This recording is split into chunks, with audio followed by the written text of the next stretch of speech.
हम सभी का ये कर्तव्य बनता है कि हम भारतीय मूल की परंपराएं, महान हमारी संस्कृति, इसको पूरे विश्व में प्रचारित व प्रसारित करें। देखने में आता है कि हम हमारी संस्कृति को, महान परंपराओं को भूलकर पाश्चात्य संस्कृति की ओर बढ़ रहे हैं। उसका सबसे बड़ा उदाहरण जो है वो आयुर्वेद है। आप देखिए, आज हमारे देश में और इस संसार में आयुर्वेद को प्रचारित व प्रसारित नहीं किया जा रहा। सबसे पहले तो हम ये जानें कि आयुर्वेद होता क्या है। आयुर्वेद दो शब्दों का मेल है, आयु व वेद। आयु से भाव होता है जीवन, वेद का मतलब होता है ज्ञान या विज्ञान। तो क्या हुआ?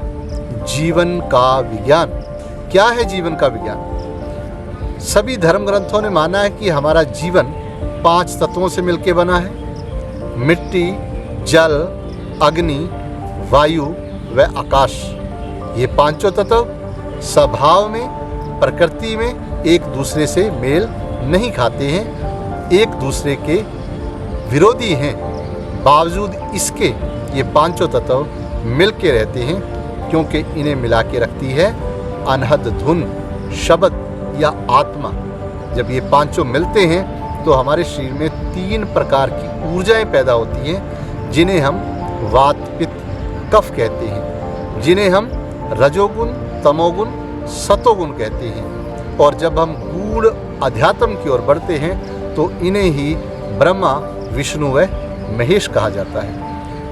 कहने का भाव यह है कि हमें ये ज्ञान होना चाहिए कि इस पूरे संसार को चलाने के लिए 3 सुप्रीम पावर हैं, जिन्हें हम वात, पित्त, कफ कहते हैं। और इसी प्रकार इस शरीर को चलाने के लिए भी 3 ही पावर हैं, ऊर्जाएं हैं, दोष हैं, जिन्हें हम वात, पित्त, कफ कहते हैं। आयुर्वेद का ये मानना है कि अगर हमारे तीनों दोष बराबर हैं तो हमें कोई भी बीमारी नहीं आ सकती। जैसा कि कहा गया है, सम दोष, सम अग्नि, सम धातु, सम मल क्रिय, प्रसन्न आत्मे इंद्रिय मनय स्वस्थ इति भीदीयते।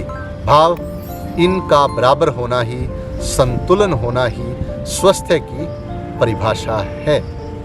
जैसा कि हमने जाना कि वात, पित्त, कफ, रजो, तमो व सतो गुण, ये तीनों ही हमारे स्वास्थ्य के लिए, मन के लिए व आत्मिक दुखों के लिए सबसे बड़ा जो साधन है वो है कि हम इन्हें संतुलन में रखें। लेकिन जहाँ तक आयुर्वेद का विषय है, आयुर्वेद पूरी तरह एक बात पे ही हमें जोर देता है, समझाता है कि हम इन तीनों को बराबर रखें। लेकिन दुख का विषय है, हम जब भी बीमार होते हैं इन तीनों को बैलेंस करने की बजाय तरह तरह की दवाइयाँ व तरह तरह के केमिकल व रसायनों का इस्तेमाल करके अपने स्वास्थ्य को ठीक करने की कोशिश करते हैं। परिणाम स्वरूप हमें और बहुत सारी बीमारियां घेर लेती हैं। लेकिन जब हम हमारे धर्म ग्रंथों को पढ़ते हैं, गीता को पढ़ते हैं, वेदों को पढ़ते हैं, तो वो हमें कहती हैं कि सबसे बड़ा जो तरीका है ये अपनी प्रकृति को बराबर करना है।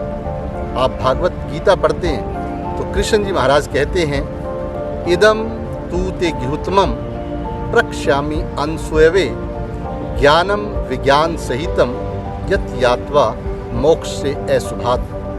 कहते हैं कि यह दुनिया का सबसे गहरा परम ज्ञान है, उत्तम ज्ञान है कि अगर आप ये जान लें कि आपकी प्रकृति क्या है, भाव आप रजोगुण, तमोगुण या सतोगुण, इन तीनों में से किस गुण में आप विचर रहे हैं।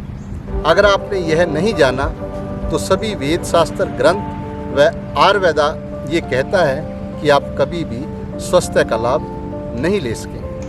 अगर आप चाहते हैं कि आप स्वस्थ हों तो आपको एक ही बात जाननी है कि आप किस प्रकृति में विचर रहे हैं, आपका शरीर किस प्रकृति